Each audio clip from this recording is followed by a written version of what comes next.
Понимаете, в нашем деле здесь нужно, чтобы была какая-то повторяемость. Вот, чтобы мы могли каждый раз взять наш дымогенератор, взять нашу коптильную камеру, повесить продукт, засыпать нужное количество щепы, подключить компрессор, кинуть спичку, все, у нас все заработало. Вот. Через 2 суток мы пришли и вывесили, еще через там 2 суток покушали прекрасных вкусных продуктов.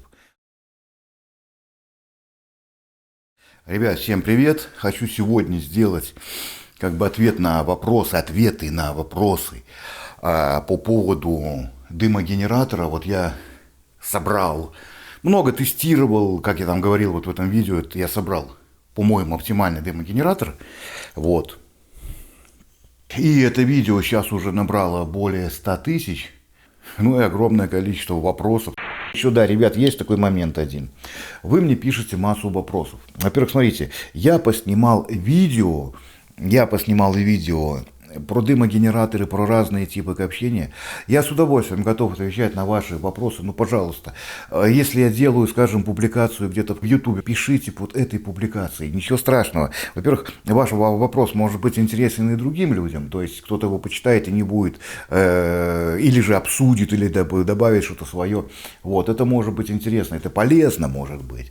Во-вторых, вы очень часто пишете, допустим, вот вы в YouTube посмотрели какой-нибудь один из 10 роликов, и пишите мне, ну не знаю, куда-нибудь там, где вообще, ну по крайней мере, по-моему, неудобно общаться, вот, или где я редко бываю, вообще там вот какие-нибудь одноклассники пишете, да, у меня там есть учетка, но я туда захожу, может быть, раз в год.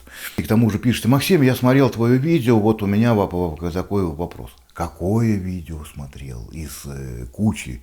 По какой теме, по копчению. И понимаете, вот есть вопросы такие, для которых нужно уточнение. А если вы пишете под моим видео, то тогда понятно, о чем идет речь. То есть я знаю, о чем это видео, я знаю эту тему, я могу вам ответить.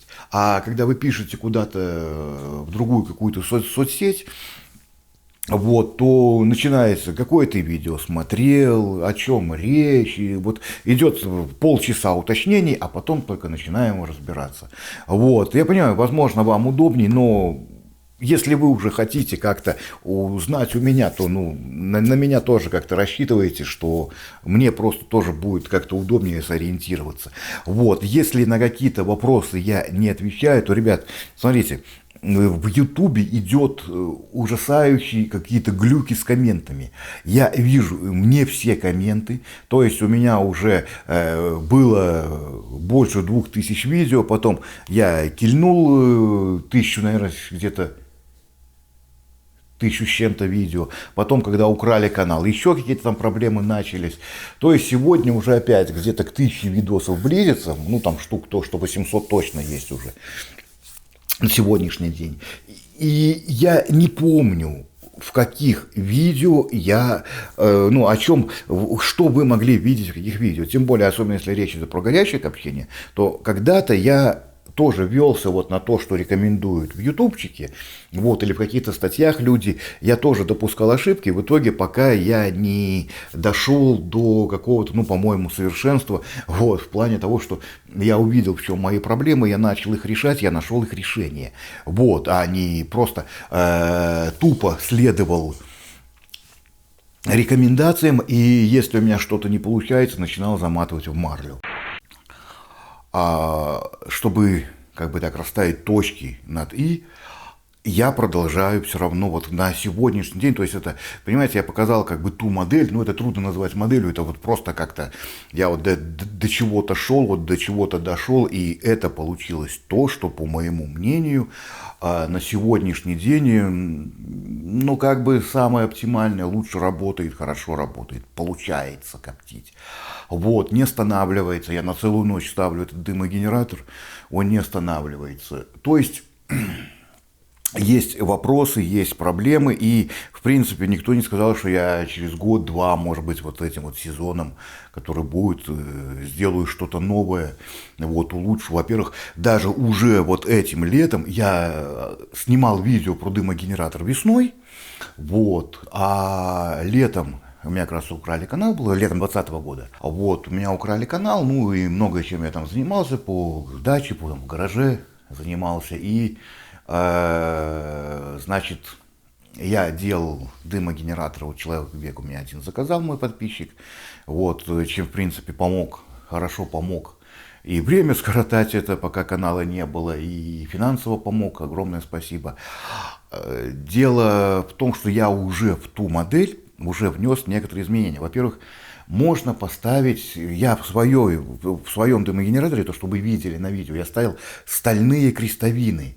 Вот. Если вы их не можете найти, поставьте, я туда, вот человек мне привез латунные, я их отлично поставил, трубки, которые идут из банки, из первой банки, их нужно между собой объединить, чтобы они вот так вот не крутились. В том видео вы все это можете посмотреть. Ну, то есть, вы представляете, вот крышка банки, из нее выходят две довольно-таки мощные на 3/8 дюйма, на 3/4 дюйма выходит из крышки две толстенные трубы, которые имеют вес. Естественно, вся эта конструкция висит под своим же весом, банка тоже имеет вес, и, в принципе, оно вот так вот может играть в тоненькую жестянку, это все встроено.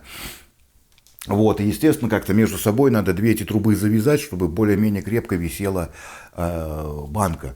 Потому что банка тоже имеет свой вес, естественно. А банка у меня большая, с большой крышкой, с большим горлом. Вот, ну, чтобы туда большие две трубы вошло. Значит, дело в том, что эти трубы можно просто подогнать под латунные крестовины, таким образом, что их можно между собой связать, и тогда смотрится более красиво. Вот у меня даже, я посмотрел, полазил в телефоне, у меня остались фоточки этого дымогенератора, я вот прямо сейчас буду добавлять. Потом тоже, у меня очень мощный компрессор, из тех, что можно было купить, ну, в Китае, у нас вообще почти не продаются мощные компрессоры, если вот аквариумные. Вот, делать свое из вентилятора получается чересчур мощно и очень быстро выгорает щепа, очень быстро. Я проводил эти эксперименты, я делал вентиляторы, брал. Я даже в том видео говорил, что я делал из вентиляторов, из ноутбучных вот этих вот. На ютубе видосики есть, все это классно. Вот. Я делал эти вентиляторы, компрессоры, так скажем. Нет, это не лучший вариант, ну, по-моему, не лучший вариант. Вот. Компрессор, во-первых, нету гемора, чтобы в глаз попало. Вот, нету гемора с компрессором, если вы его покупаете. Второе, что я купил самый мощный. У них разница в цене невелика, но просто к нам их не завозят. Вот, он покупал у нас, в Минске, я имею в виду, покупал компрессор. Вот. И это самое мощное, что это действительно самое мощное, что можно было найти, потому что я тоже смотрел и интересовался, какой компрессор можно у нас в Минске купить. И, ну, собственно говоря, я пытался как-то, вот, когда я сделал дымогенератор, я проводил массу испытаний, я пытался сделать так, чтобы там все хорошо работало, потому что не хватало тяги, ну, компрессор реально очень слабенький, даже на максималках не хватало. У него максималка слабее, чем у меня минимальная в моем компрессоре, вот так вот скажем. Испытание первого дымогенератора на заказ.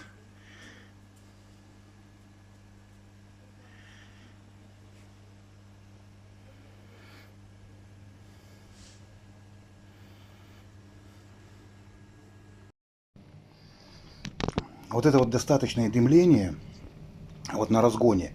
И, в принципе, когда камера заполнится, то потом можно сделать даже меньше. Вот. Вот.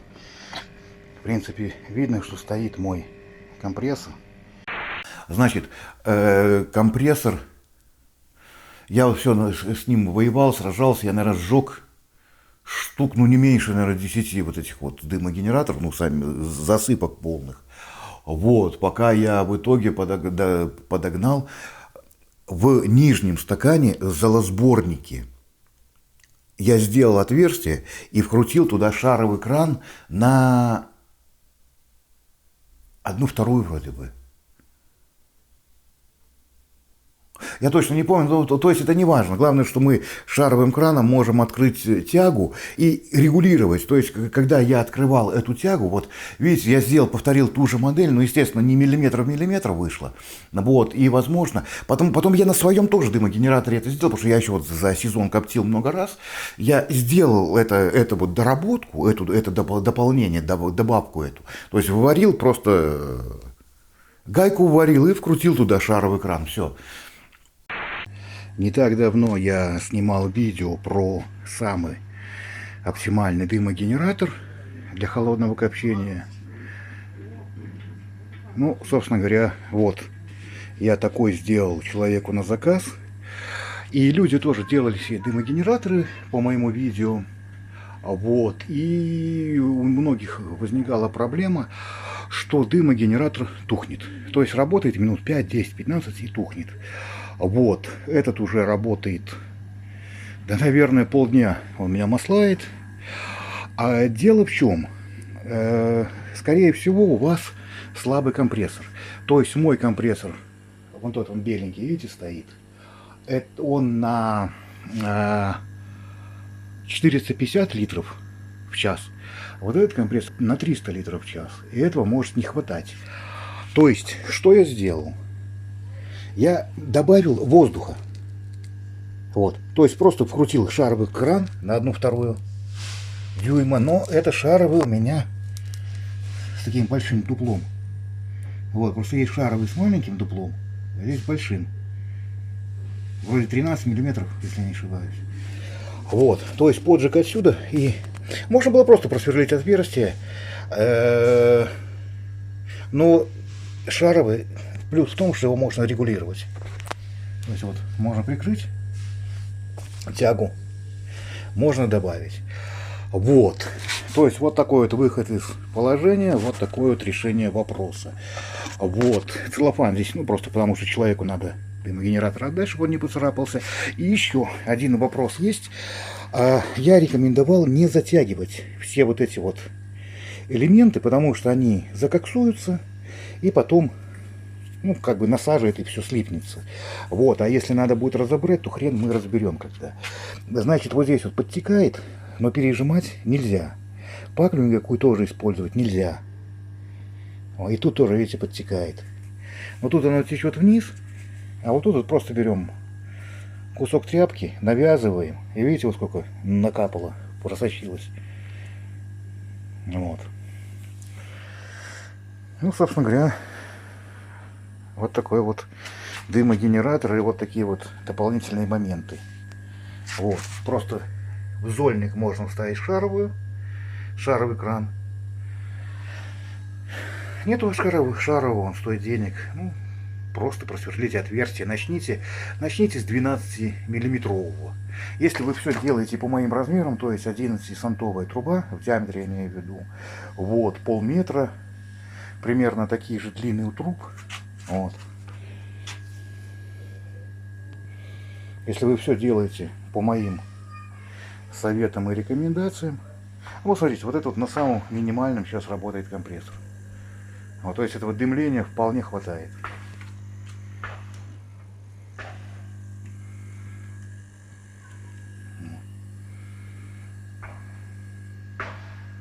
И так он уже маслает, да хрен пойми уже сколько маслает. Ну.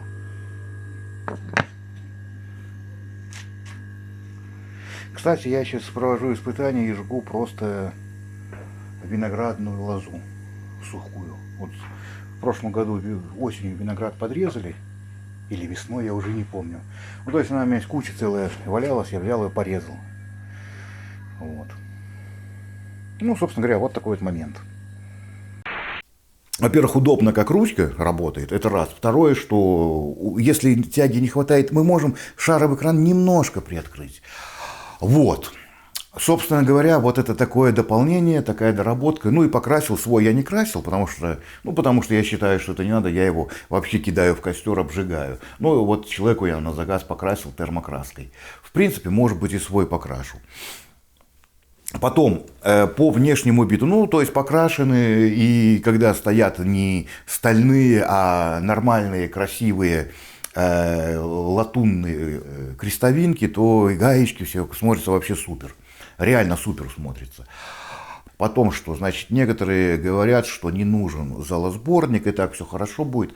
Во-первых, ребят, смотрите, вот эта вот труба, которая где-то сантиметров 60 идет, когда она целиком прогорает, у нас остается снизу где-то вот столечко золы. Вот столько вот. Немножко золы, вот столько остается. Но за коптение, скажем, когда нужно коптить 2 суток, то у нас прогорит 2-3 дымогенератора. В итоге у нас золы будет выше, чем труба. То есть золосборник просто необходим. Зольник вот этот. Потом, те же люди говорят, что просто мы перевернули дымогенератор, высыпали. Я сделал так, у меня золосборника нету, посмотрите, там какой-то хер с горы показывал лучший вариант. Вот, я просто не помню, кто показывал лучший вариант. Значит, вот, ну, типа я сделал дымогенератор, когда он прогорает, я его просто переворачиваю. Во-первых, всю эту здоровенную конструкцию просто переворачивать, это все болтается, это все мешает друг другу, и переворачивать это не особо удобно. Даже вот остатки щепы, бывает, надо сыпать. Это я сейчас уже думаю сделать быстросъем еще зольной вот этой вот решетки, для того, чтобы, когда мы, во-первых, кроме того, что мы зольник снимаем, чтобы мы могли еще зольную решетку снять, то есть сделать еще одну съемную секцию. Это раз. Ну, то есть поставили какое-то там судно, вот у меня есть такое какое-то корыто невысокое. Поставили щепу, сыпали остатки, чтобы она там не сырела, не оставалась. Закрыли дымогенератор, щепу поставили в какой-нибудь пакет, завязали, ну, на то время, пока она просто храниться будет. Потому что не сгоревшая щепа, она просто прекрасно догорает, она еще будет тлеть, и вообще никаких проблем в ней нету. Вот. И к тому же такая обугленная щепа, если мы в самый низ закинем, она отлично загорается. Вот, то есть потом, что стенки, вот вы говорите, что мы будем переворачивать его и высыпать золу. Ребят, это бред, который прошел испытание, который невозможен. Вы думаете, я не ищу легких путей, думаете, мне нужно нарезать трубу ломтиками между собой, его ее скручивать болтами, это идиотизм. Я тоже ищу более легкие пути, и, в принципе, вот эти вот пути, которые там сделаны, которые я показал в том видео, это самые легкие пути, самые-самые-самые легкие пути. К тому же, надо было сказать в самом начале, если вы не смотрели видео про оптимальный дымогенератор, посмотрите его, пожалуйста, для того, чтобы вы понимали лучше, вот где-то будет везде здесь ссылки, посмотрите это видео, вот, и, ну, чтобы вы лучше понимали суть этого видео, о чем я сейчас говорю. Значит, стенки у нас покрываются вот этой же сажей. То есть, когда идет горение, конечно, часть дыма, естественно, остается вот в этой трубе. Не весь дым уходит по каналам, по дымоходу и попадает в нашу коптильную камеру. Часть дыма, естественно, и в итоге у нас стенки остаются, они такие залипшие. Даже вот иногда бывает вот эти вот частички щепы, они прилипли к стенке, не так, что прилипли, не оторвать, они просто немножко налипли. То есть вы представляете, вот это вот слой золы, мы когда перевернем дымогенератор, эта вся зола будет у нас просто на этой трубе. После того, как мы 10 раз его перевернем, у нас стенка станет на сантиметр толще, потому что вся зола будет на стенках. То есть, понимаете, вы строите свои какие-то догадки на опыте других людей, вы говорите, что вы это сделали, но это на самом деле нереально. То есть человек, который сделал дымогенератор, который испытал, он сразу же поймет, что вы брешете. То есть это не может быть так. Потому что это так не работает, потому что у вас все стенки в саже. Потом еще второй вариант. Банки не надо, надо сделать трубу, где-то сантиметров, ну, не знаю, 15, то есть 150-ку где-то взять, или квадрат 150, туда сделать пластины, то есть вот я сейчас схематически нарисую вот так вот пластины, тогда дым будет идти по спирали, а чтобы помыть, мы отнимаем крышку, сливаем сажу, снимаем крышку, в дыме канцерогенов якобы не будет, вот. То есть, ребят, сажа и канцероген – это не одно и то же. Вот, то есть мы снимаем крышку, вытягиваем всю эту херобору нашу, промываем, если и пишут, я так делаю, я сделал так, у меня все классно. Я видел видосы людей, которые делают подобные дымогенераторы, но я ни разу не видел, как они попользованный дымогенератор раза 2-3 или там покоптив 2 суток, как они его разбирают и моют. Я этого не видел. Зато я видел по моему варианту, и ну не только по моему, как ставятся баночки, как отстойники. Они не холодильники, но хотя они получились в моем случае как и холодильники, охладители дыма тоже. Вот. То есть дым так или иначе выходит из дымогенератора, даже пройдя вот мой канал, то есть где-то сантиметров 50 вверх, сантиметров, ну короче около где-то 80 сантиметров он проходит до того, как попадает в первую банку. Он на где-то 2 градуса выходит теплее, вот до банки доходит, на 2 градуса теплее, чем окружающая среда. Вот, то есть, если на улице у нас 20 градусов, то в банку он приведет 22. После установки банки он охлаждается до соответствующей температуры, то есть он становится такой же температуры, как окружающая среда. Вот, этого вполне хватает. И в банке отлично скапливается сажа, это вы видели, что там даже после одного дымогенератора там уже где-то вот столько вот налито воды этой. Вода, ну, про воду давайте немножко позднее. Вот. Потом вот эту вот колбу, то, что вы предлагаете с кругами внутри, которые вы будете вынимать, если бы вы хотя бы один раз, вот покоптив 2 суток, дали дымогенератору, ну все, он остановился, у нас все, дым прошел, ну то есть после того, как он, дымогенератор останавливается, в коптильне еще есть дым немножко. И я обычно, я не знаю, как делаете вы, но я просто оставляю, пока этот дым сам по себе не разойдется из коптильни. Понятно, что он там не будет виться все время в коптильной камере. Вот когда дым там, а он может еще минут 40 виться. Вот. В итоге в дымогенераторе сажа вся, которая по вашей спиральке идет, она постоянно ложится, она постоянно осаживается на стены и на вот этот вот, саму вот эту спираль, рассекатель, давайте его назовем. В принципе, рассекателем он и есть. Смотрите, чтобы вам было его легко доставать, у нас должен быть зазор хотя бы миллиметра 3-4 между стенками и самими пластинами. Физику на сегодняшний день никто не отменял. Если есть короткий путь, то дым, как и любое вещество, будет стараться идти по кратчайшему пути. То есть дым не захочет идти по вашей спирали, тем более еще иногда она опущена вниз, то есть дым ударяется об стенку, опускается вниз, идет вверх, опять ударяется об стенку, опять опускается вниз. То есть, знаете, такая обратная лесенка получается, вот таким вот, что восьмерками он как будто бы идет, из-за этого он охлаждается, очищается. Этот номер не проходит. Во-первых, после 2 суток копчения, даже после суток копчения, вы свою внутренность просто не вынимете. Вы не знаете, что такое вот эта вот сажа. Она до того липкая, она до того клейкая, что вы ее просто не вынимете. Вот. Даже если вы ее вынимете через, там, не знаю, 3-4-5 раз копчения, она у вас просто на стенах уже часть сажи останется. Или вам каждый миллиметр придется с металлической щеткой сидеть отдирать. Поэтому я придумал для себя самый простой метод очистки дымогенератора. И не надо его чистить каждый раз. Допустим, вот я в этом году покоптил, почему я не крашу, я же об этом говорил в видео. Я покоптил, скажем, сезон. И где-то в октябре месяце, когда я уже знаю, что уже на улице прохладно, то есть коптить уже холодным способом не получится, а если получится, то нужно подогревать, то есть да, и уже накоптился, я уже натешился этой забавой. Я просто разжигаю какой-то костер, вот, допустим, сжигаю там какие-то ветки, мусор какой-то вот сжигаю такой, который после лета остался. Я просто беру этот дымогенератор, голые трубы стальные, я их кидаю в костер, в них эта сажа выгорает. Потом просто у меня есть щетка металлическая, железная щетка на длинной ручке. Щетка этой внутри прошелся, вся эта сажа просто обвалилась. Все, вот вся очистка. Водой можно мыть, можно тряпочкой протереть, там ничего страшного там не остается. Вот, поэтому я не красил. Даже если я покрашу термокраской, в любом случае, понятно, что в костре она не обгорит, но в любом случае, когда я буду тереть железной щеткой, в любом случае она обгорит. Для тонких труб на 3/4 у меня есть такой типа ёршика металлического. Я сделал длинную ручку где-то, не знаю, сантиметров 70.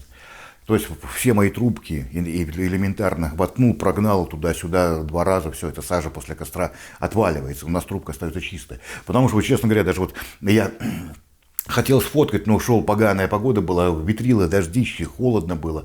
Я почему-то поленился. Я вот когда открыл длинные свои трубки, я открыл пробочку верхнюю. Вот, у меня трубка чуть ли не в 2 раза стала меньше диаметром. Это вот столько сажи накопилось. А вы говорите, ребят, это вы хрен вытяните вот этот вот рассекатель. Просто я сам видел, как и вы, те же видосы. Я также этой темой интересуюсь. Я также смотрю, что показывают, что делают людям. Мне это интересно. Я также проводил и сам эксперименты, но почему-то никто не показал, как они вынимают вот эту вот хреновину из дымогенератора после его работы. Да потому что это не работает. Это нормально не работает. Вот. То есть Мои банки, они служат охладителем. И самое главное, что даже от стекла, не говоря про металл, от стекла бывает вот эту сажу просто не отодрать. Хотя ее не надо отдирать. Вот, допустим, я прокоптил сезон, у меня банки еще нормальные. Да, не грязные, да, не где-то на четверть высоты. Они черные, потому что это сажа. Понимаете, как сажа, она капает в банку, она сразу начинает присыхать. То же самое и с вот вашей колбой металлической, с этой вот змейкой. Вот, у вас она садится на стены и сразу начинает присыхать. То же самое с самой трубой дымогенератора. Она идет, дымок маленький, идет среди наших щепы опилок, и он сразу начинает присыхать, высыхать. Потом, откуда берется влага? Влага берется, щепу надо всегда сушить. Вот тоже вопрос был, какая щепа, ребят.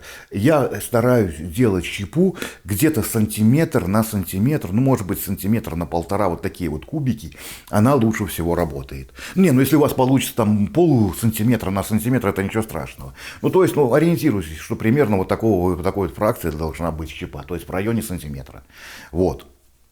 Плюс-минус. Не надо, конечно, чурки здоровенные колы ложить. Хотя мне кто-то вот в комментах писал, что там какие-то кругляки кладет. Но я, честно говоря, так и не понял. Хотелось бы наглядно это увидеть. Я, насколько понял, человек просто берет ветку где-то вот такого вот диаметра, вот, нарезает ее ломтиками, закидывает туда, она как-то вот так вот, лишь бы как лежит, не особо плотно, и из-за этого там происходит горение. Ну, во-первых, по-моему, такой ветки не особо много мы закинем в дымогенератор, это раз, он должен быть гигантских просто размеров.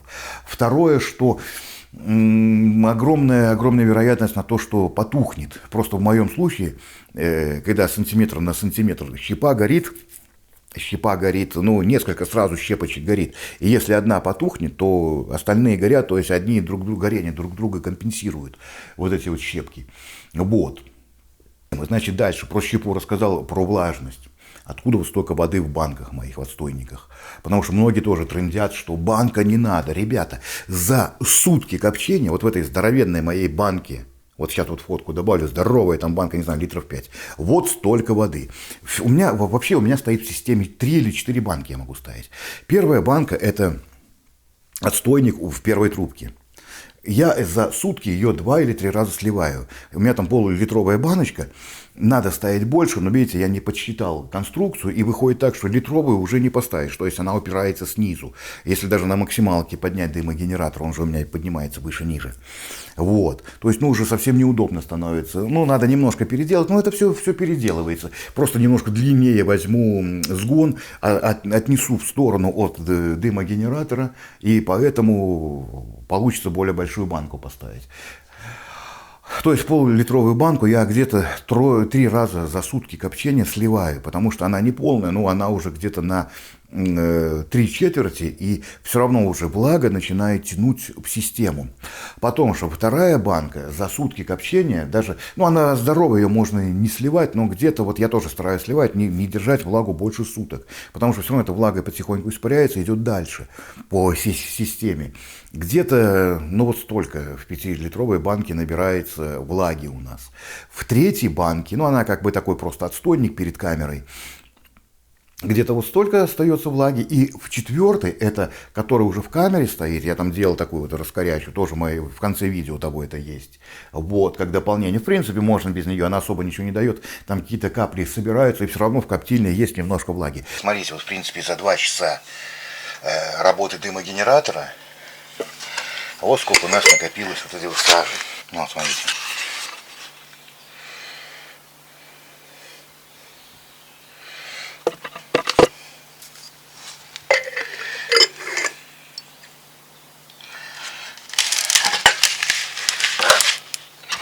Вот в этой банке сколько, да? Вот она. Ребят, влага берется не настолько из щепы, хотя, еще раз скажу, щепа всегда сухая. Я даже вот не ленюсь на досыпку. Допустим, вот я сейчас готовлюсь коптить, у меня щепа стоит высушенная, на солнце, отлично, выветренная, все классно. Но завязано в 2 пакетах, не в зиплоке, а вот именно завязано в пакет, завязано, перегнут, еще раз завязано. И сверху еще 1 пакет завязан, чтобы было все сухо. Ну, чтобы лишний раз просто 1 раз посушил и все. И то я стараюсь хотя бы первую закладку делать в микроволновку. Вот беру мисочку в микроволновку, ставлю в микроволновку на минут 5. Все, вот первая мисочка, ну мисочка это примерно вот столько высоты дымогенератора, то есть это где-то, ну может быть часа 2 работы. Вот. Тогда уже разгорится там хороший уголь и будет сушить, подсушивать следующую щепу. Хотя в любом случае дымогенератор может погаснуть. То есть у меня мой дымогенератор это не панацея. Почти, да, ребят, давайте смотреть правде в глаза. Почти каждый раз он хотя бы за вот весь период коптения хотя бы раз он гас. У меня вообще такое, ну, может быть, один раз в жизни было, из всех разов, когда я коптил, что у меня дымогенератор вообще, вот он, то есть все звезды сошлись, там и погода, и ветер, и вся херня мира сошлась, вот, что дымогенератор не погас. То есть они гаснут, да, они могут подгаснуть, но если он у вас гаснет систематически, потому что вот с тем дымогенератором, со слабым компрессором была проблема, он 15 минут работал и газ. Он 15 минут работает и гаснет, вот чего-то не хватало ему. В итоге он, наверное, высушивал всю камеру, выбирал всю камеру запаса воздуха, который у него был, вот, на это тление, и в итоге ему не хватало. И я вставил шаровый кран, добавил воздуха немножко, который можно регулировать, вот, все стало хорошо. Значит, щепу я сушу.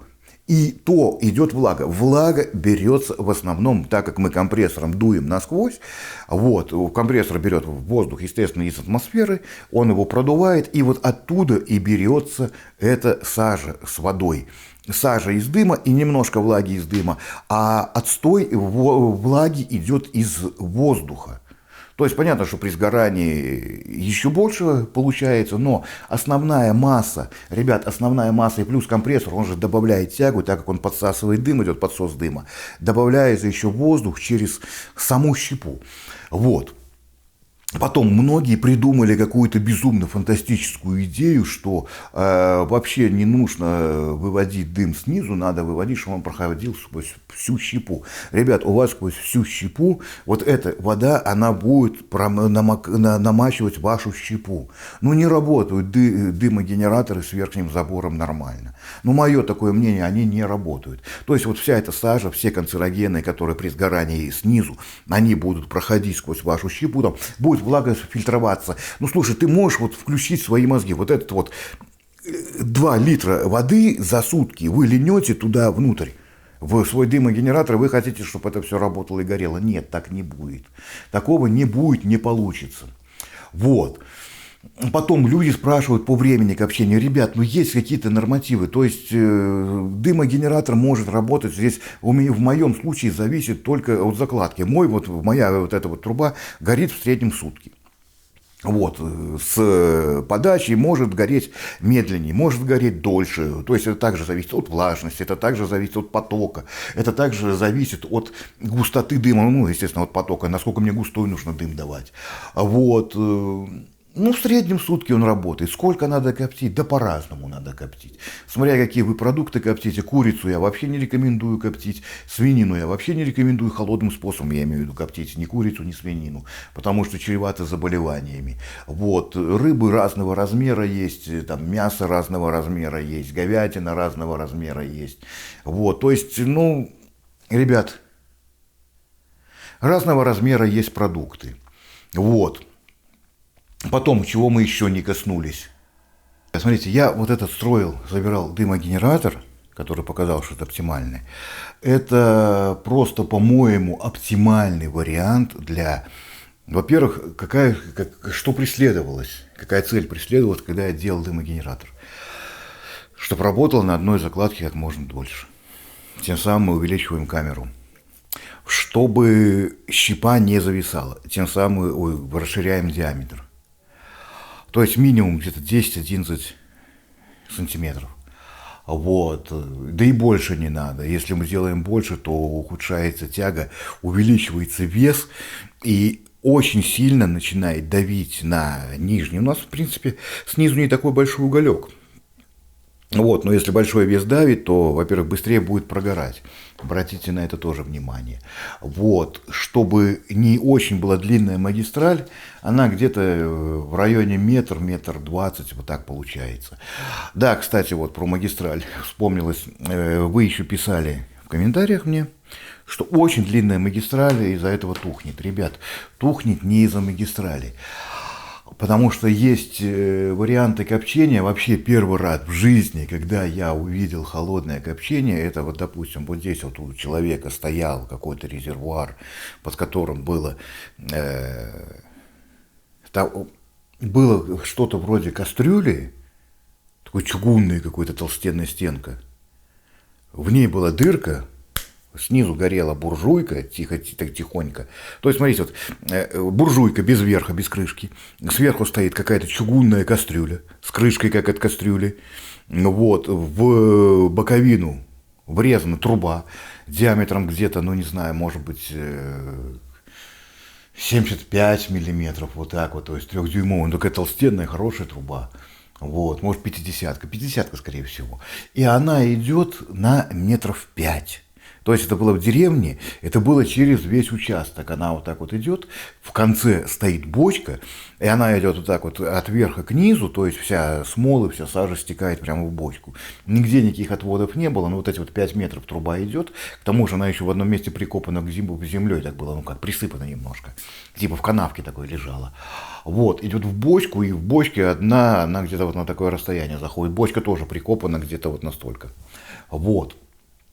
Сверху прикрыта деревянной крышкой. Это была магистраль. И продувалась она всего лишь, там какой-то стоял маленький такой же вот насосик. Вроде бы от холодильника, но на такую магистраль он дует очень-очень мало. Потом что? Вы спрашивали тоже насосы, компрессоры от холодильника. Ребят, у вас будет избыточная мощность, будет очень быстро все у вас выгорать. И плюс вот этот мотор от холодильника, он очень тарахтит. Потому что все-таки хотелось, чтобы как-то была тишина. А слушай, 2 суток, тоже никакой радости нет. Или вот это такое гудение, жужжание. Ну, по-моему, нет.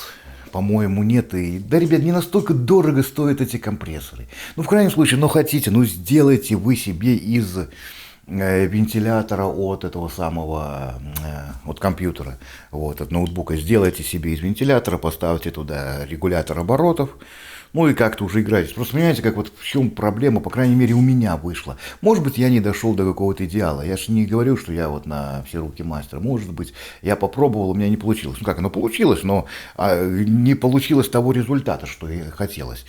Получилось как у всех. То есть моторчик работает, вентилятор крутится, регулятор регулирует, все. В чем проблема в вот этих вот самосборных блоках?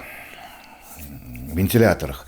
Если мы включаем достаточные обороты, чтобы он нормально работал, чтобы он нагнетал воздух, то тогда получается избыточное горение. Вот, дыма получается очень много. Второй вариант. Если мы понижаем обороты, чтобы дым шел чуть-чуть, и чтобы подольше горело, то его не хватает. Тогда как бы давление, не хватает оборотов, чтобы создавалось давление, чтобы выход воздуха был. То есть у него нету такого как бы направленного действия, направленного давления, и у него это не получается. Ну просто эти вентиляторы не для этого заточены. А вот эти вот компрессоры, которые я ставлю, там такой помповый принцип, то есть там такая как бы помпа качает, а в моем случае там 2 помпы, она еще в 2 стороны, то есть там маятник туда-сюда работает так быстренько и качает 2 помпы, в 2 стороны качает, и из-за этого нагнетается воздух. Ну, у меня там через тройник он сходится в одно. Есть вообще компрессоры 4-помповые, но это уже избыточное, по-моему. Еще многие просто не догоняют такой небольшой нюанс, что в принципе понятно, что компрессор от аквариума стоит денег. Но надо не забывать, его говорят, проще купить. Оно ни хрена не проще. Что покупать компрессор, что покупать кучу деталей и потом собирать, оно ни хрена не проще. Вот. Во-вторых, детали тоже будут стоить денег. Хороший вентилятор стоит денег.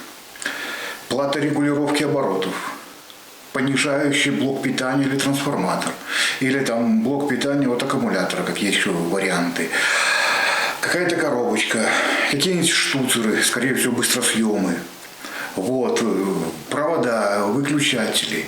И все это, если 1, 2, 3, 4, 5 вот собрать, и плюс еще вам нужно все это паять своими руками, делать, чего-то проверять, налаживать, настраивать, оно ни разу не проще, и оно не будет дешевле.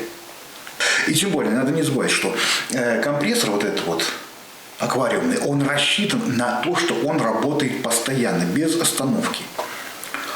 Кулер ноутбучный, естественно, включается время от времени. То есть он не маслает постоянно. Я знаю, что в компьютерах сейчас тоже делается, но в принципе в ноутбуке изначально кулер рассчитан на то, что он включается, охлаждает и выключается. Включается, охлаждает, выключается. И с большего, по идее, разработчик рассчитывал на то, что он будет не работать, нежели работать. Так что на это тоже обратите внимание.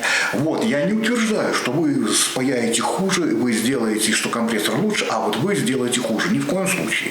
Но просто перед тем, как вы возьмете сделать, вы подумаете, стоит ли игра свеч. Вот о чем я хочу сказать. И здесь же вот сейчас вспоминается еще тоже несколько человек, ну, кроме как выкрикнули прямо, вот, коптильная камера, сама ящик, в котором коптить, должна быть только деревянная. Почему? Какая вообще разница? Какая будет камера, какой ящик? Это вообще на копчение никаким боком не влияет. Я как коптил в каком-то металлическом ящике. Я вообще потом себе сделал, хотел, знаете, как вот сделать такой кубик где-то 60 на 60 на 60, такой вот из... У меня обшивали дом, и у меня остались вот эти вот реечки 2 на 4. Вот, и я из этих реечек просто кубик сделал, и я думал обтянуть его стретч-пленкой. Но потом смотрю, у меня стоит никому не нужный лист ДВП. Я взял, нарезал ДВП квадратами и обкрутил со всех сторон. Все. Сделал с двух сторон дверцы, даже на петли не ставил, они такие, знаете, как щеколдочки заворачиваются. Она встала, рамка в рамку, завернул щеколдочки, все классно. Вот. А так я вообще думал стретч-пленкой обвязывать и таким образом коптить. То есть вообще это чушь. Нет, оно, безусловно, оно классно и красиво смотрится. Когда вот я видел, мужики делают такие домики, там какие-то на курьих ножках, еще там резные их делают, ставят туда терморегуляторы.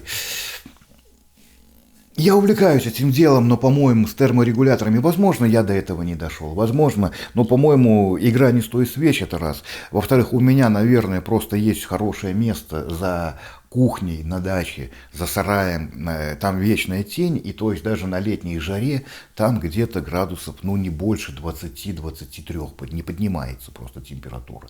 Вот, а когда на улице прохладно, градусов там 17-20, то там точно так же 17-20 градусов. То есть там такая... Место, которое из-за большой кирпичной стены не прогревается.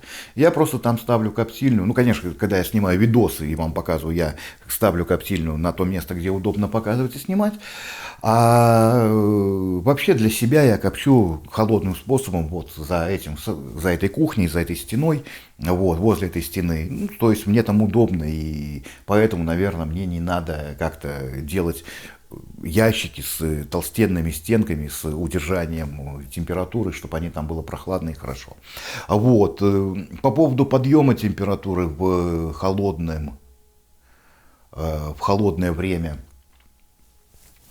Ребят, я хочу, давайте, знаете как, давайте я вам расскажу, наверное, после следующего сезона, потому что в этом году я проводил ряд экспериментов, и у меня все получилось. То есть рекомендуют, ну это в самом крайнем случае коптить не ниже 17 градусов. И то самое оптимальное это где-то 25-27. Вот, я коптил холодным способом и при 30 градусах, и при 35, ничего страшного не было. Я коптил и при плюс 8, плюс 10, так вот, даже плюс 5 вроде как-то было ночью. Я коптил, и самое главное, прокоптилось, все получилось, ничего страшного. Ну, то есть, возможно, это какие-то... Понимаете, как я не коптил, там, скажем, 20 раз при плюс 5. Мне нужно какое-то время, ну, как в любом эксперименте, это как в научных даже экспериментах. Просто нужно ряд экспериментов для того, чтобы можно было сделать вывод и заключение. Потому что если один раз, там, 2 раза получилось, это еще никто не сказал, что не факт, что получится. Это еще не факт, что получится и 20, и 25 раз. То есть, понимаете, в нашем деле здесь нужно, чтобы была какая-то повторяемость.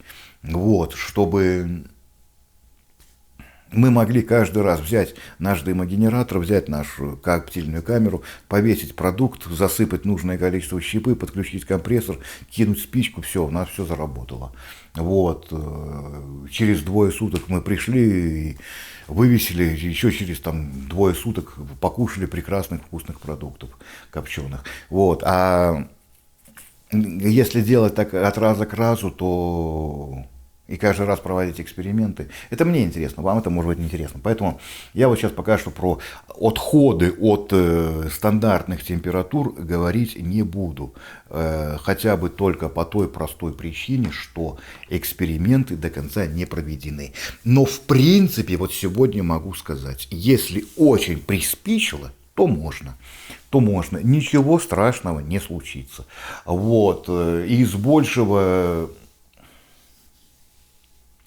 Знаете, как вот у меня почему-то складывается такое вот ощущение, уже, как я сказал, больше 10 лет увлекаться с копчением, у меня складываются такие очень смутные сомнения по поводу того, что все какие-то писания, литературы, видосы, любые трактаты по поводу копчения пишутся вообще, не берутся, люди не испытывают ни хрена, они берутся как с потолка, вот.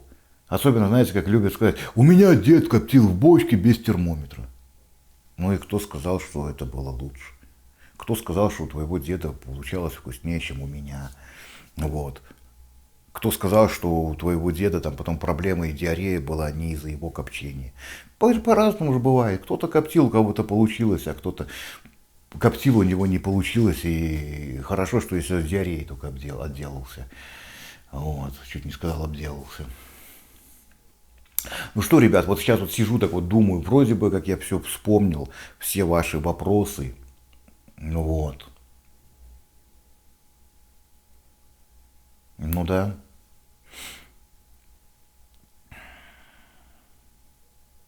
Спрашивали еще по поводу шаблона на крышечку. Ребят, у меня нету шаблона с размерами.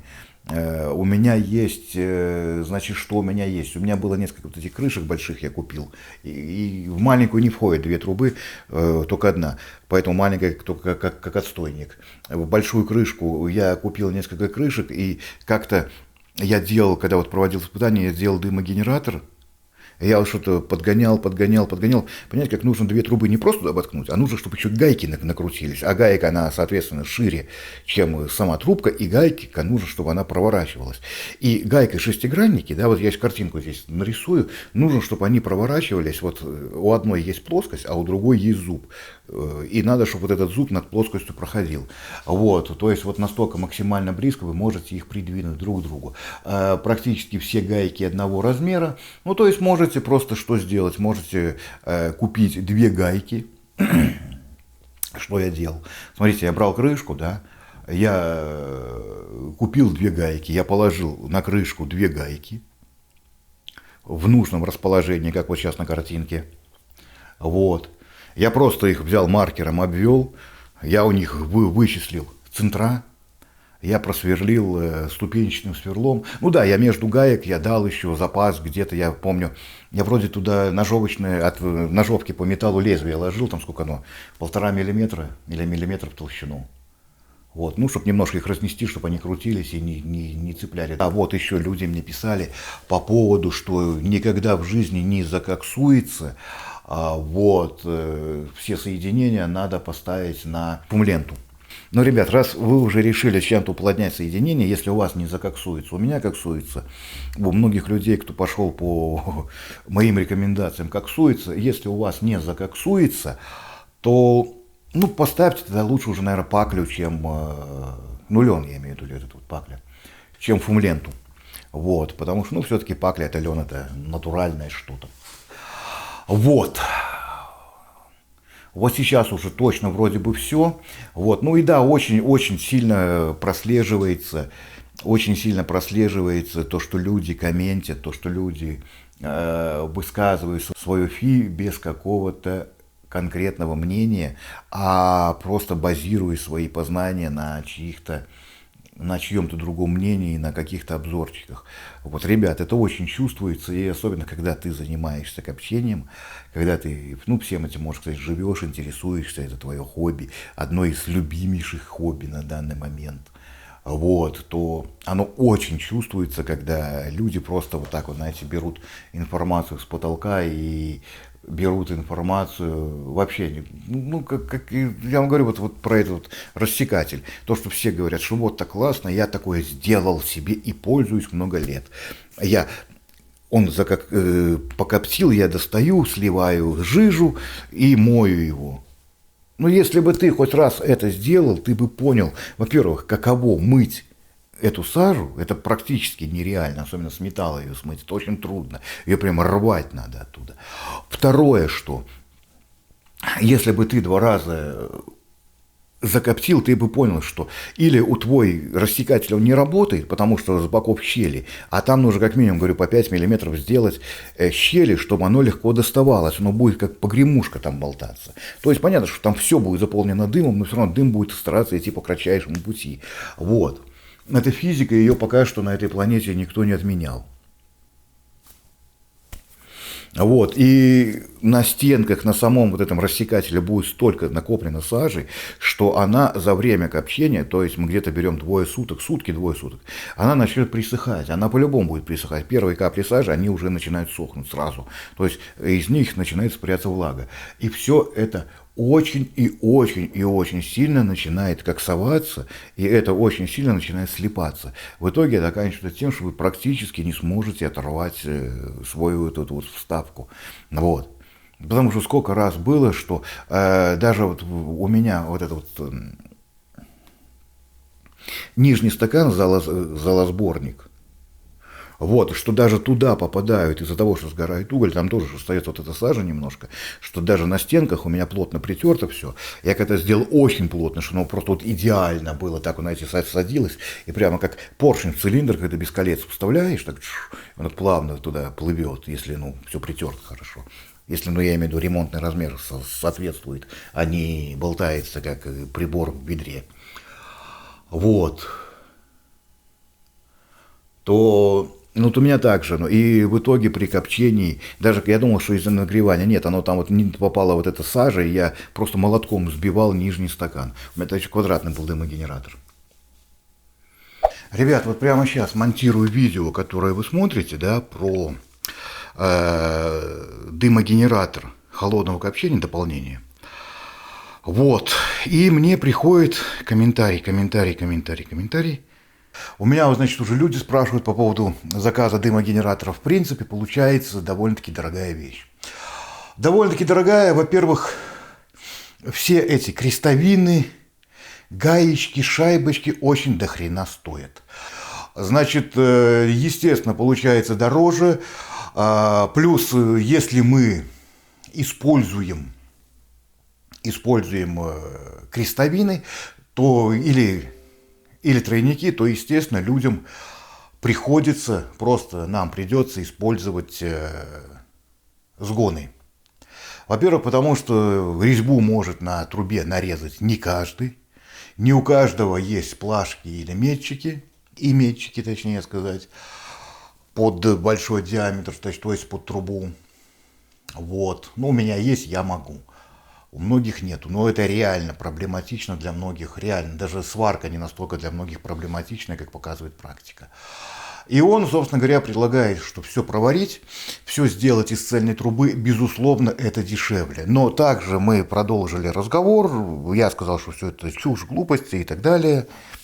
Вот, привел почему, свои варианты, и он говорит, что Он коптит очень часто, и каждый день, ну, каждый раз после копчения он промывает из шланга водой. Ребята, оно не промывается. Вот почему я в первом видео начал говорить о том, что я не сторонник красить, по какой причине? Потому что после копчения, ну, не каждого раза, там, раз, два, три, пять, не знаю, сколько вы коптите, но хотя бы в конце сезона просто взять этот дымогенератор не покрашенный и кинуть в костер. Вот я там сжигаю каждую осень какие-то там ветки, малину, хрень всякую садовую я сжигаю.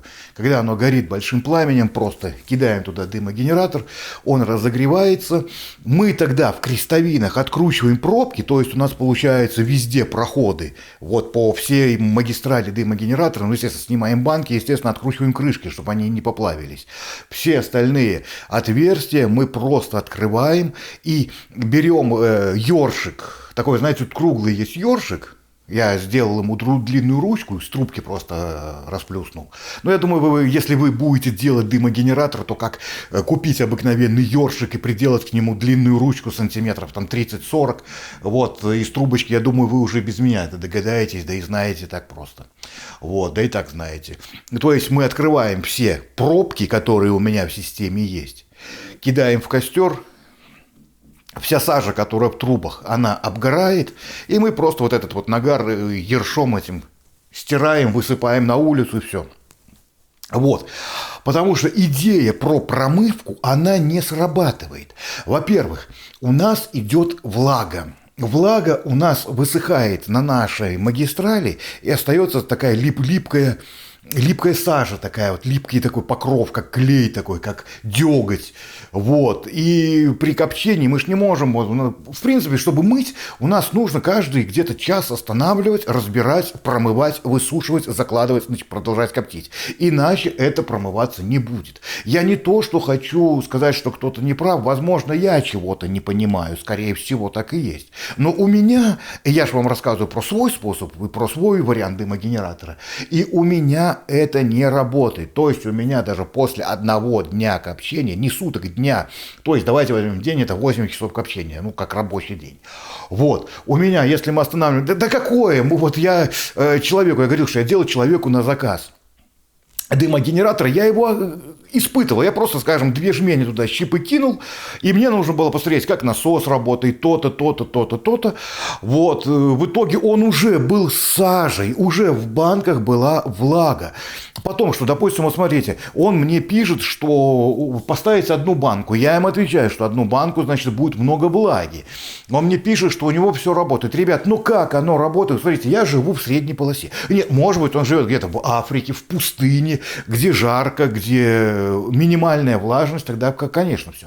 Я щепу высушиваю. Я как только начал вообще когда-то самые первые видео говорить про холодное копчение, и вообще для меня сухость и копчение, точнее копчение и сухость, это одно и то же. Это аксиома, что всегда сухое. Щепу я высушиваю не то, что на каких-то противнях, я в микроволновке просушиваю щепу. Даже вот мне надо, допустим, у меня уже идет копчение, мне надо дополнить дымогенератор. Я беру, у меня такая вот тарелочка есть стеклянная, я беру ее, наполняю щепой, я ставлю ее на минут, там, не знаю, 5 в микроволновку, вот, она испаряется, в этой вот посудине остается испарина, я пересыпаю в другую такую же посудину и ставлю еще на 5 минут. То есть, чтобы из щепы уже вообще перестала выходить влага. Конечно, высушить вообще в ноль нам не получится, но тем не менее. Вот. И потом только эту щепу 2 раза просушенную в микроволновке, а до этого я тоже, когда заготавливаю щепу, я ее высушиваю минимум год. То есть у меня щепа охрененно просушена, она всегда хранится только в помещении. Вот. В итоге все равно есть влажность, все равно вот первая банка у меня стоит, это главный сток, первый, вот он первый. Потом у меня идет большая банка, потом у меня идет, если нужно еще поменьше, вообще можно 4 банки ставить, хотя последние 2 они уже особо ничего не дают, вот. И самое, что интересное, всегда в большой банке у нас накапливается влага. Кроме того, что щепа сухая, давайте будем не забывать, что я, как уже начал говорить, живу в средней полосе. Средняя влажность у нас где-то от 60 до 80%. Вот, то есть я живу в Республике Беларусь. Естественно, здесь я нахожусь большую часть своей жизни, большую часть времени, которого я живу. И, естественно, здесь у меня дача, здесь у меня есть деревня, естественно, копчу я тоже здесь. Вот, то есть я не выезжаю куда-то в другую страну покоптить или в другой регион покоптить, или в другой, там, где другие погодные условия. То есть я уверен, что даже вот моих зрителей как-то так вот сложилось, что, естественно, большая часть это Россия. И, в принципе, Россию, если взять от севера до юга, такая же, как у меня, будет влажность средняя. И, естественно, просто к чему я говорю про влажность? Потому что мы нагнетаем компрессором. То есть воздух берется из атмосферы, он нигде не просушивается, и он нагнетается в нашу коптильню.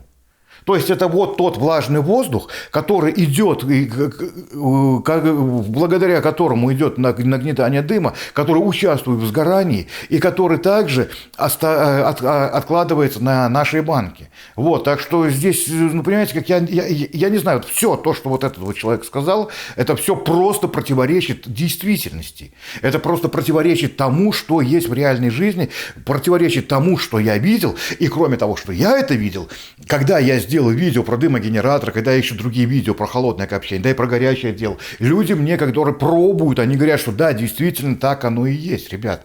И, понимаете, это не то, что я хочу как-то повысить свою значимость. Вы просто можете то же самое сделать, испытать, увидеть, как оно есть.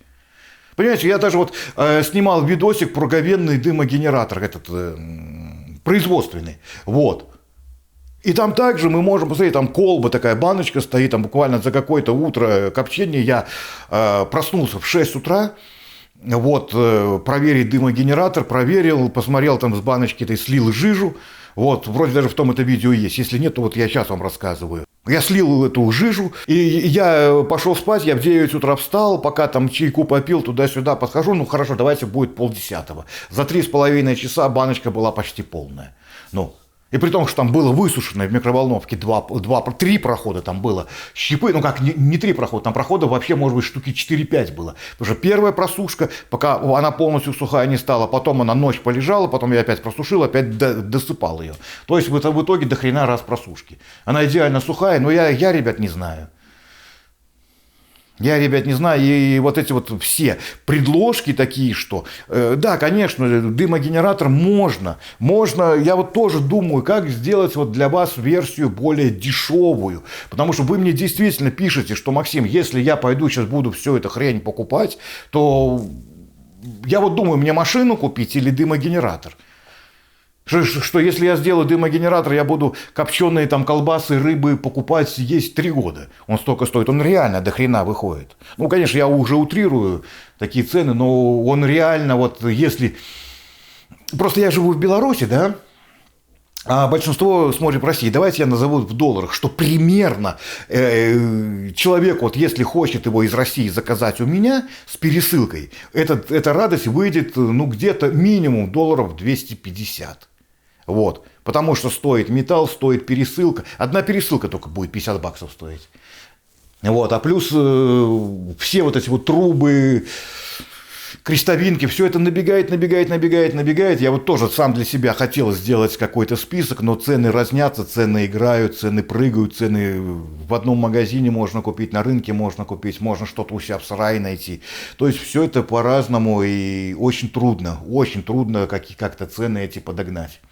Вот, под какой-то, стандарт. Во-первых, я этим не занимаюсь. Понимаете, если бы я этим занимался, у меня бы уже была связь с какими-то поставщиками и так далее. То есть это уже все разговор не о том.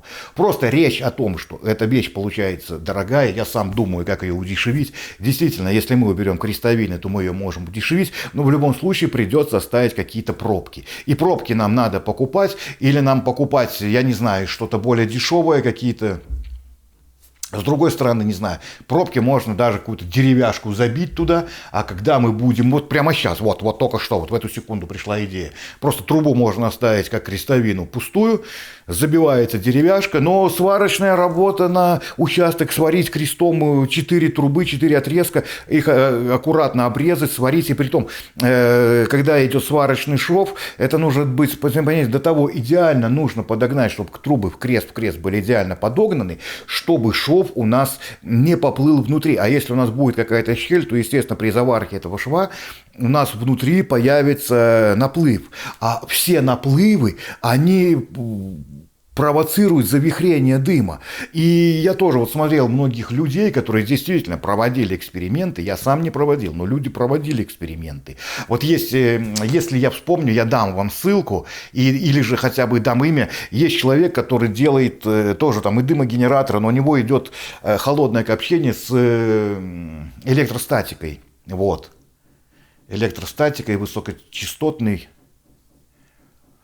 То есть я так вот немножко вникал, но не особо разбирался, я тоже посмотрел, и вот там вот он рассказывает, что даже где верхняя вот эта вот форсунка, инжектор идет вставлен, он даже делает трубу на конус, чтобы дым более плавно входил, чтобы не было завихрений, потому что чем больше завихрений, вплоть даже до того, чтобы дым может не туда пойти.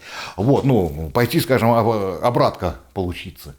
Вот, то есть это тоже все это влияет, и чем больше, даже если мы откинем то, что могут быть какие-то неправильные потоки дыма, давайте забудем про это все. У нас все правильные потоки получились. На всех вот этих вот буграх, извилинах, там будет собираться сажа.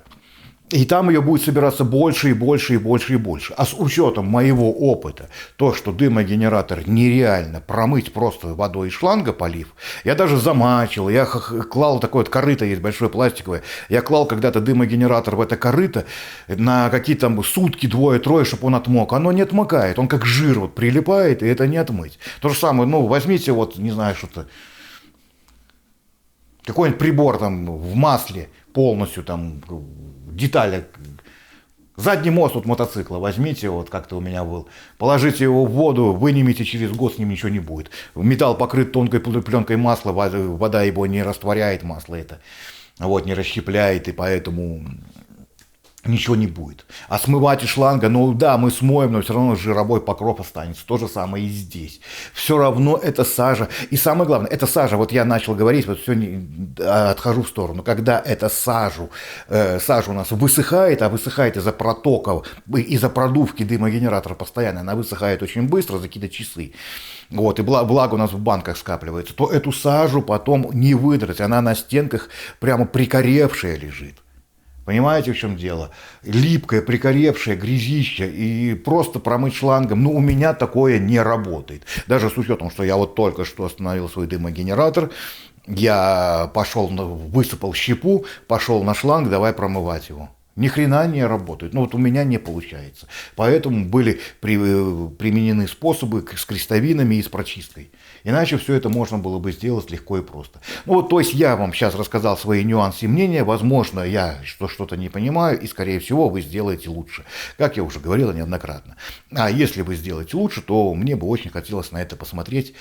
И, как я тоже неоднократно говорил, знаете, вот есть масса каких-то нюансов, которые люди говорят, вот, я делаю так-то и так-то и так-то, а как оно на самом деле, это не видно. Там, допустим, вот как я вот сейчас говорю, я промываю, я сделал дымогенератор и буду его промывать из шланга.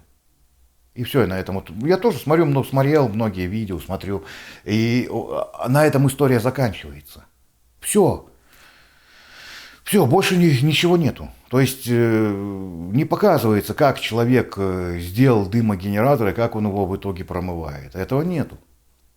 Ну, потому что все это все лишь теория. Потому что я также насмотрелся, и также я когда-то лепил дымогенераторы, также нарезал, наварил труб. К тому же я заколебался сваривать трубы, чтобы идеально ровно они были. И крестовину накрутить куда легче. И, да, она дороже, но если вы будете изготавливать для себя, то вы поймете, насколько легче накрутить крестовину. И при том крестовинами вы можете играть. То есть вы можете их немножко отпустил, развернул в другую сторону, сторону немножко отпустил, в другую развернул. То есть в крестовинах, безусловно, есть плюс. Да, это дороже, но, во-первых, понимаете, как мы эту вещь покупаем один раз на всю жизнь. С ним ничего не случится. Даже если вы оставите вот эту бандуру с толстенной трубой, я вот еще потом хочу рассказать про тонкую и толстую трубу, потому что очень многие используют нержавейку, печную трубу. Но здесь тоже есть нюансы. И тоже вы мне много пишете про это. Вот почему? Потому что я когда-то тоже брал тонкую эту трубу. Во-первых, хоть это и нержавейка, и внизу есть очаг горения, и там есть отверстие, и возле отверстия идет горение, то гораздо быстрее этот момент прогорит. Потом у нас очень тяжелая получается магистраль, и вам придется как-то усиливать то место, где вкручена наша магистраль в трубу. У меня магистраль держит трубу, и сверху еще кронштейн придерживает.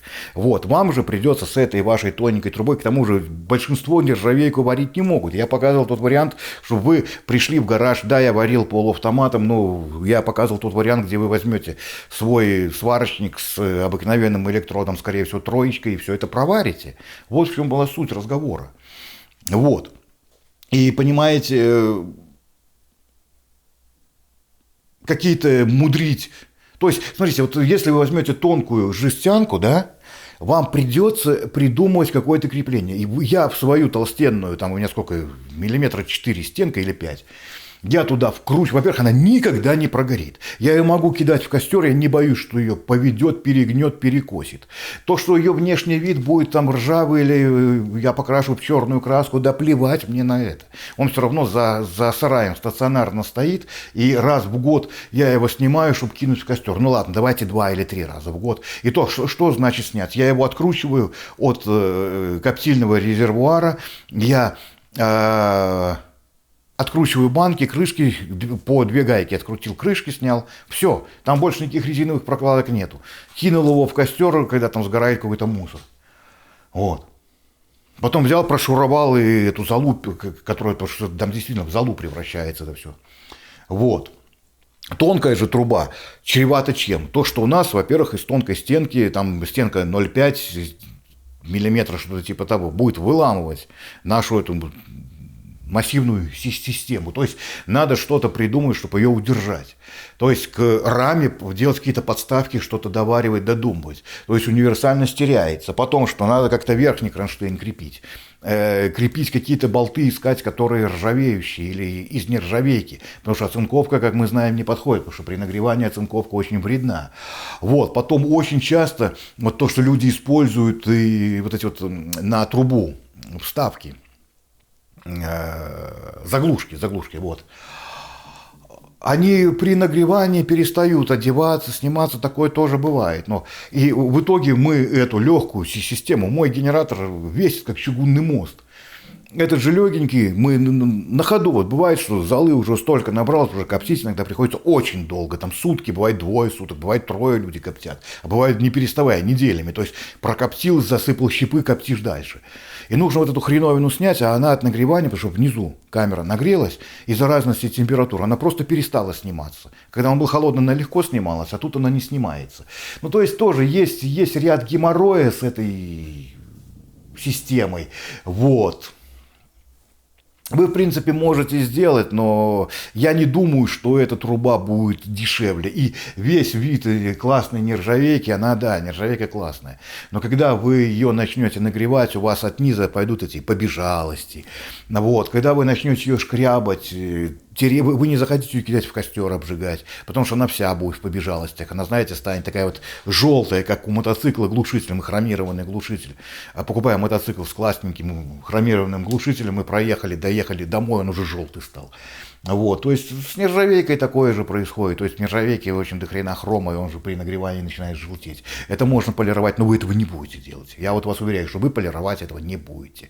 И поэтому он будет выглядеть действительно как дрянь. На нем будет в верхнюю крышку тоже попадает, ребят. Вот эта вот сажа, которая везде в трубах, про которую я говорил, она есть и вверху, она есть и в самой колбе дымогенератора, она есть и внизу капает. И у вас все это будет в этой саже. И эта сажа, когда высохнет, она сохнет, она шлангом не смывается, она высохнет. Вам придется ее взять, металлическую мочалку такую, вот, знаете, или железную щетку взять и отдирать это все, отскребать. И в итоге вся ваша классная идея с красивым дымогенератором просто исчезнет. Он превратится в тоже вот ржавую такую грязную хреновину, потому что это вещь, которая будет ржавой хреновиной. Как бы мы ни хотели. Можно красить термокраской, но при первом же обжигании эта термокраска тоже будет. Ну, она не вся, конечно, облезет, но мы ее обожгем, и в итоге она исчезнет. Вот, по поводу холодильников я уже вроде бы как рассказывал, тоже очень многие говорят, надо ставить холодильник. Не надо ставить холодильник. Не надо, он ничего не дает, и самое главное, вот как я уже вроде как говорил, покажите, там, где вот эта вот холодильная камера, такая же труба из жестянки, из нержавейки, и там какие-то ребра вот так вот вставлены, и дым идет змейкой, или по спирали идет, охлаждается. Во-первых, дым к тому времени, вот по крайней мере в моем дымогенераторе, когда он дошел до банки, он уже той же температуры, даже смотрите, вот у меня дым выходит внизу трубы, когда он поднялся вверх, я ставил туда термометр в пробочку, он уже на 2 градуса горячее, чем окружающая среда. Когда дым попадает в банку, он примерно на 1 градус горячее, чем окружающая среда. Когда дым выходит на выходе из банки, он уже такой, как окружающая среда. Вот. То есть там нету такого вот... Там очень маленький уголь внутри этой трубы, который горит. Все. Ребят, так что нет. Нет. Многие моменты просто вот из предложенных зрителями, они проверены на практике, и они в теории, да, должно быть хорошо, но на самом деле оно не работает. То есть холодильник, опять же, я вам к чему скажу, опять к той же саже. Когда дым пройдет сквозь весь этот вот змейку пройдет, там останется очень много сажи. И там говорят, я беру после копчения, открываю крышку, вынимаю, промываю водой. Покажи, как ты это делаешь. Я много раз про это слышал, как и вы, наверное, про это слышали. Но я хочу увидеть. А почему я хочу увидеть? Потому что я могу с уверенностью сказать, что все это пи***ь.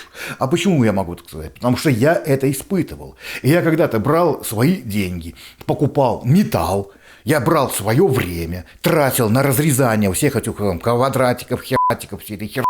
Я тратил свое время, я тратил свои средства, я тратил свои инструменты, я тратил свои силы, я все это делал, и все это выкидывалось в помойку, потому что все это не работает. Потому что после 3 раз копчения вы свой этот вот фильтр просто не фильтр, это холодильник, вы его просто не сможете разобрать. Опять его надо кинуть в костер, чтобы он там отгорал. А почему? Потому что все это херня. Это ничего не дает. Вообще ничего.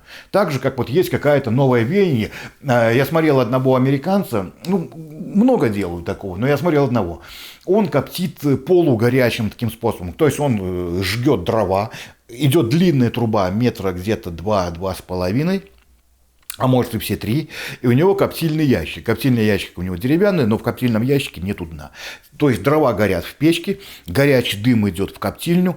В коптильне он, естественно, коптильня получается как такой вот купол без дна. Вот. Ну, просто кубик там где-то, может быть, сантиметров там 60 на 60 на метр в высоту. Вот. Вверху тоже есть труба, то есть как бы дым обдувает продукты без дна. Вот, но там другой способ копчения. Наши же люди посмотрели на всю эту идею и давай придумают, что это можно к холодному способу. Нет, ребята, нельзя, очень быстро все будет выветриваться. И очень много будет попадать влаги. Как влага от копчения будет капать на пол, но также очень много влаги от земли или же из атмосферы попадать в нашу коптильню. Вот. Ну что, ребят, вроде бы как уже все я рассказал, потому что сейчас я уже начинаю тянуть кота за хвост. Вот. Задавайте свои вопросы, Пишите комментарии, оставляйте свое мнение. И если ваше мнение, или так же, как вот вы мое мнение, раскритиковываете, ну, в этом ничего не страшного, потому что все это рождает истину. И обращая внимание на какие-то нюансы, вот, просто, допустим, да я даже когда этим не занимал, ну, когда я этим начинал только заниматься, так скажем, я не обращал внимания на массу нюансов, на которые я сейчас обращаю внимание. Вот многие мне там пишут что-то, я уже сразу вижу, в чем может быть причина. Просто это опыт. Это опыт и не забивание откровенное на то, как это все происходит и как все это делается. Вот. Вообще, если вы всем этим занимаетесь, включите мозги в первую очередь. Вот. Ну и, естественно, пользуйтесь благами цивилизации. Для того они придуманы, чтобы облегчить нам жизнь. Вот. На этом все. Всем спасибо за внимание. Подписка, лайкосики, комменты. Все, ребят, всем пока.